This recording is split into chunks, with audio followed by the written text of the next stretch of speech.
Hey.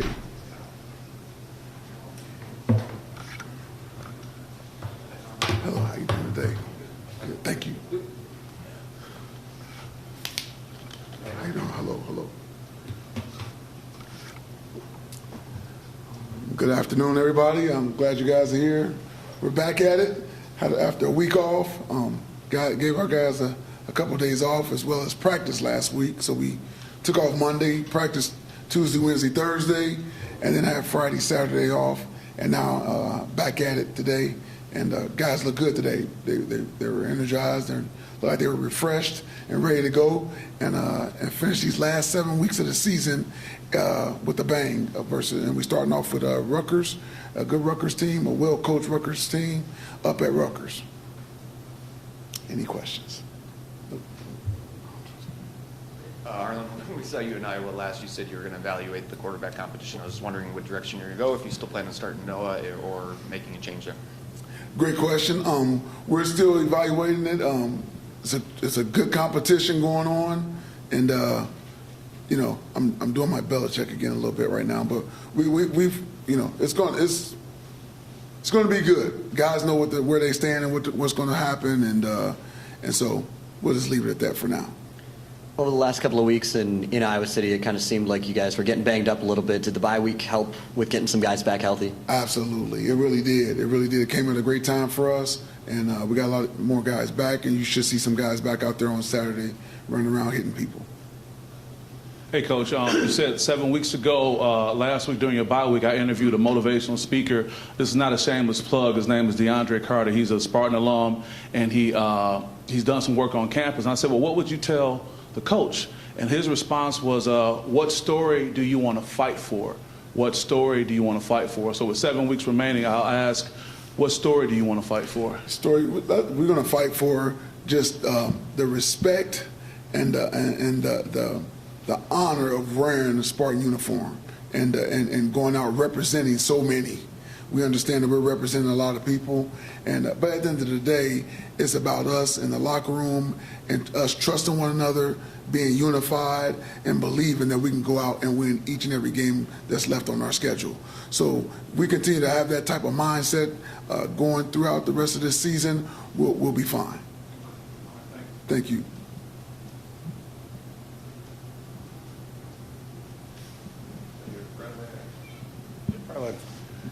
With the 3 straight losses and all the other noise around the program, how much could this team just use a victory and the feeling of winning a game? A lot.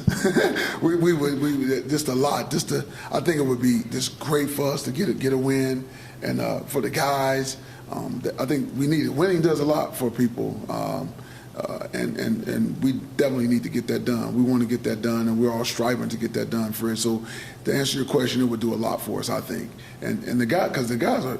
They're still working hard. They're out there, with enthusiasm and energy on today at practice this morning, and so it's just. I just want to see it for them. I really, really do. Get a win for those guys. The quarterback thing, is there reluctance to name one because you don't want everyone to know, or because you really don't know? Because we don't want anyone to know, kinda. You know what I mean? But we're gonna we know what we're gonna do, and we feel good about it, and so. You'll see on Saturday. Thanks, Bill. Kind of looking back to the Iowa game, when you got to parse through the film on both sides, what were maybe some of the deficiencies that you saw beyond maybe the quarterback play? And with the defensive side, how did they look when you watched it back in terms of getting the 3 and outs and doing the things that you needed to stay in the game?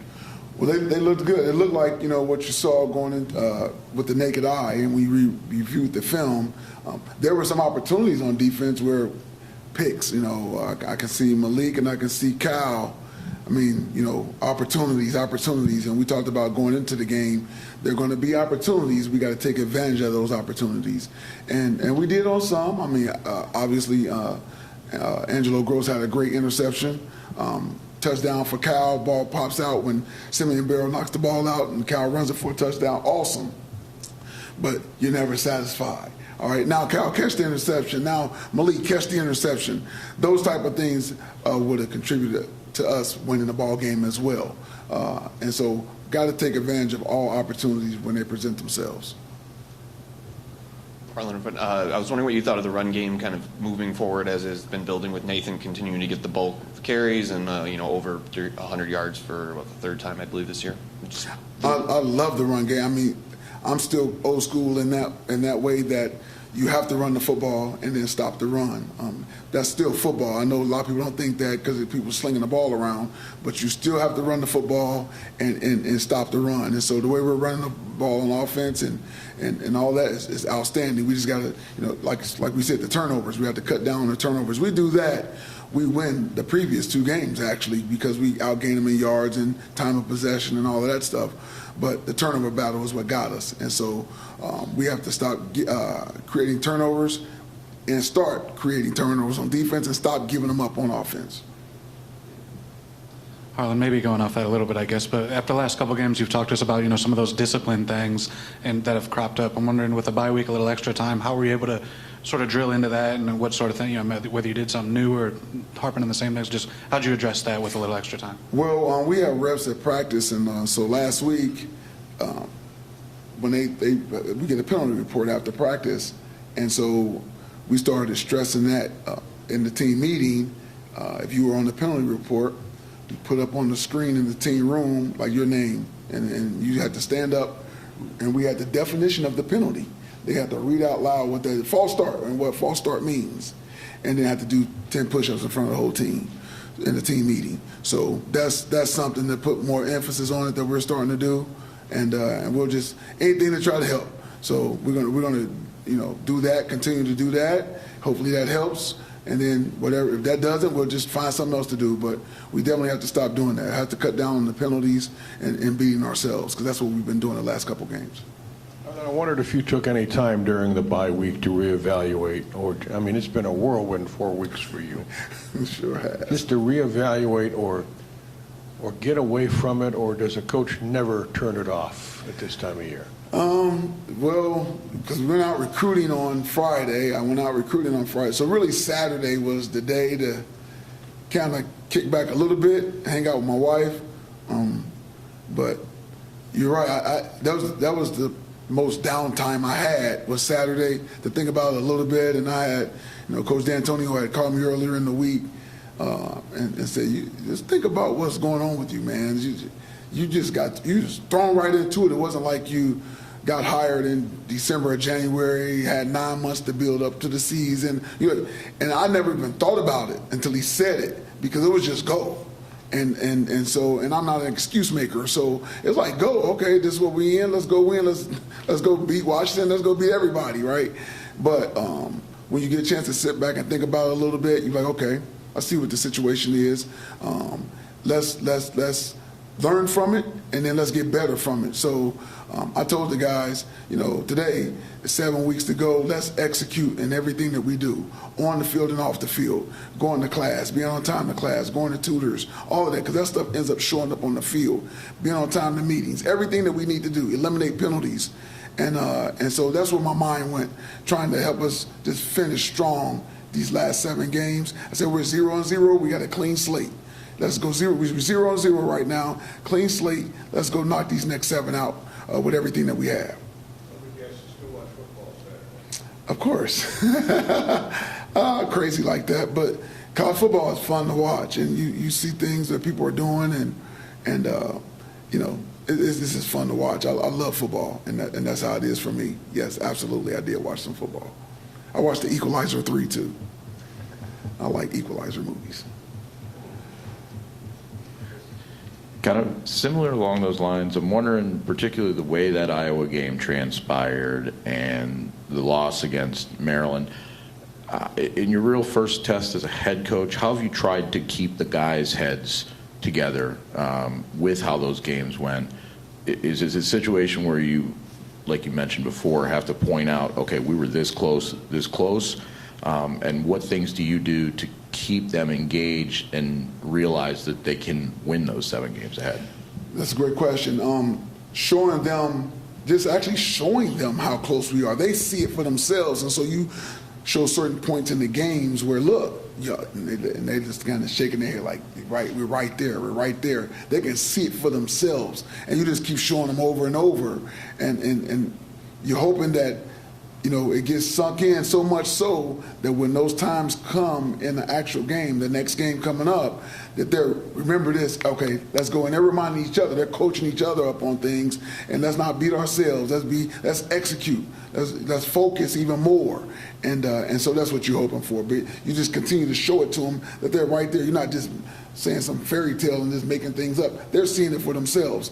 Yeah, we are right there. We're right there. And so that's why they keep believing and keep trying and keep giving everything that they have. Do you worry about a checkout factor, having a week off after that, or do you feel like they have a revitalized? They're revitalized. After seeing today's practice, revitalized. You know, you always, I shouldn't say you always, I would think about the checkout factor like by Iowa. Now I think they're all in. They're all in. And we never really had any real checkout factor prior to Iowa or after. And when I saw that, I said, let's go. They're ready to go. Let's go. 7 weeks. 7 weeks. With uncertainty at the quarterback position, does that do anything to a locker room dynamic? Does it kind of a rallying cry, or is there a potential for a split in the locker room, or how do the guys react to that? Well, you know, the guys, they know that they just want to win. They want to win, and they know that we're going to give them the best opportunity to win with quarterback or any other position for that matter. And so, you know, they all are teammates, and they all root for one another, and they all know that best players play, and we're all competing every day for our jobs. So I don't think there's a split in the locker room or anything like that. Guys just want to win football games. That's really all it boils down to. And it doesn't just boil down to the quarterback either. So they know it's all positions. And we show, like I was talking earlier, we show things where everybody could have done something better and made plays and did things. So it's not just the quarterback. So they understand that, and the quarterback is no different. Best players play, and that's how we're going to do it. Harlan, over here, a couple for you. Is everybody, you mentioned the guys are sort of all in, or has anybody else jumped in the portal or notified you that they don't want to be a part of the rest of the season since the Iowa game? That's a great question. I'm not a liar, so that was because something's not out there, but now I feel like I have to say it because you asked that question, but I don't want to answer it. But I will. So today, this morning, Jordan Simmons came up and said he thinks he's going to jump in the portal. And so with that being said, he's off the team, and it wasn't nothing bad. He went home and talked to his parents over the bye week, and we said, okay, that's fine. So this is what he has available to him as far as football is concerned, and he's the one. That's it. He's the one. Okay. That's it. The other question, you talked about going recruiting Friday, and you've been recruiting for a lot of years. I'm wondering how different this is and what sort of questions and how you recruit in this particular situation. Great question. So the guys I went to see were guys, one was committed, one was previously committed, but they both were great. So the one that's still committed right now, he was good. He was good. They're just trying to wait it out and see what happens. You know what I mean? The other kid that decommitted, even when he decommitted, said, "Coach, if you're there, I'm there." So there's no question. So I just got to I said, I understand. You're trying to make sure with his family and just, letting others know that he could possibly be going somewhere else. So it can be tough. I mean, if you're being honest, because you don't know what's really going to happen, and that's where they are, and you got to understand their situation. But they chose Michigan State. It's a great place. And I'm always going to sell Michigan State regardless if I'm here or not. So they can't go wrong, in my opinion. But it can, you just got to figure out a way how to talk to people and make them understand that, hey, keep riding it out with us, be patient with us, and let's see what happens. As an attempt to maybe get some more injury update from you, do you expect Malik, Carr, or anybody that was out against Iowa to be back this weekend? I do. So is Malik one of those? Yes. Okay. Yes. And then with Rutgers, you faced obviously their quarterback Wimsatt and the running back Kyle last year. I guess, what do you take away from that? Because they both had pretty good games in here. They're good football players, and they truly understand the scheme that Rutgers is running, and Rutgers put them in position to be able to use their talents to the best of their ability. So good players, like I said, well-coached team, and Coach Shiano's been doing it for a long time, so they know what they're doing. Harlan, coming into the year, cultivating leadership was like a big thing we heard around the program starting back in January, and just trying to find new leaders, develop new leaders. I'm wondering, who are those guys that since the transition when being in this job now, who are those guys that have been good leaders for you, and are those guys that you lean on a little more during a bye week just to keep everything? Good question. Trey Mosley, Simeon Barrow, J.D. Duplain, Cal Holliday, Nick Samac, those guys are doing a tremendous job. They're doing a tremendous job. Darius Snow stepping up. Now he's coming back. So Jacoby Winman. We talk about a player-led team is better than a coach-led team, and those guys are really stepping up. And matter of fact, today after practice, Darius, wanted a few minutes with the team himself, and he shared some things with them. So we stepped away as coaches and let him share. And it's something that he said he had talked to his dad about, and he felt like he wanted to share with the team. And so that was good. That was good. So leadership has stepped up. And especially at a time like this, it's very crucial, and they're doing it. They're getting it done. You talked a bit about sort of your mindset for the past few weeks. Do your players sort of share that mindset, or how have you seen them handling it? Yes, because I continue to tell them, man, hey, I feel like we can win every game left on our schedule, and I truly believe it. You can feel a person when they're saying certain things like, man, I don't believe it, or he does. And I think they feel me like that's how I've always been. So this is how I am. That's how I'm built. And so, and I'm always going to be that way. And so I'm just trying to, and they understand that. So they have a mentality of, let's go get it. Let's go get it. Their mindsets are in a good place right now. And we just need to go ahead and accomplish a win, get a win, accomplish the task at hand. And then when that happens, then we catch momentum, more confidence, and then start playing even better. Harlan, a couple quick ones for you. Just to harp on the quarterback situation, which I'm sure you appreciate. You said it's a good competition, but then you said you just don't want us to know. Is the competition over for this week? Is it over for this week? You guys know how to twist words around pretty good. I'm just bringing your words back. No, it's good. It's good. That's a good question. It's a good question. Possibly. Fair enough. And then to follow up on Fred, he said, how bad does the team need a win? How bad do you need a win? How bad do I need a win? It's more for them, I guess. I know y'all say, well, yeah, right. But we all need a win. We all need a win. We all need a win, if I'm being honest. You know what I mean? So, yeah. But we get the win. I'm really, really fired up for the guys. I'm second, third dairy, if you want to say secondary, third dairy, fourth dairy. I'm down there, but I will be really excited for them, for sure. You mentioned Jacoby. I guess there's a couple questions with him. One, can you discuss his injury that he's out for the season now? And two, what is his future? Because I think he has an extra year of eligibility left. Would he be able to come back next year for you, or has he discussed his future? That's a great question. No, we haven't really gotten to his future, talking about his future moving forward. We know he is out for the season, and tremendous young man. He's a good dude. Some guys are just good people. He's a good dude, and he truly cares about his teammates.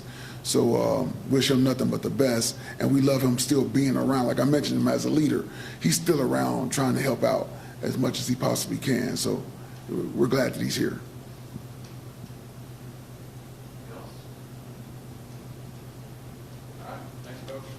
Thanks, guys. Players that are tomorrow.